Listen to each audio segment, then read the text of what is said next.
On today's child seat review segment, we are taking a look at the 2016 Ford Escape.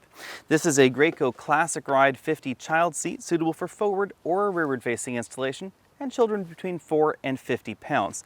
Let's see how well they fit. As usual, the first thing to do is to move the driver's seat as far forward as is comfortable and safe. You want about an inch between your knees and the dashboard just to be on the safe side.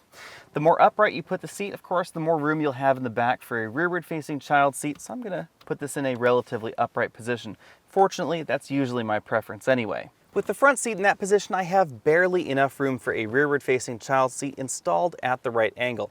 You always want to make sure and use that little ball guide or other levels that are used on the child seats to make sure it's in the proper position. You want to make sure that there's also an adequate amount of room between the front seat and the child seat, because in the event of especially a rear end collision, the front seat can move a decent amount rearward and you don't want it to impact the child seat. While there is enough room over here on the passenger side for me to sit in front of this child seat at 6 feet tall, there wasn't enough room over here on the driver's side, and that's just due to the way the Escape's seats and dashboard are positioned in the vehicle.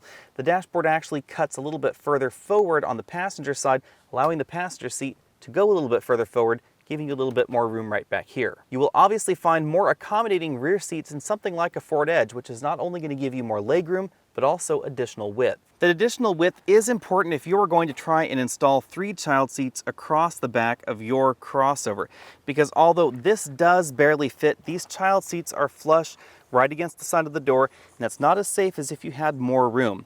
You want to make sure, especially in vehicles that use side curtain airbags, that the airbag deploys between the door and the child seat, not into the child seat. The cargo area in this generation of the Escape seems to be a little bit smaller and a little bit less practical than the last generation Escape, which was very boxy.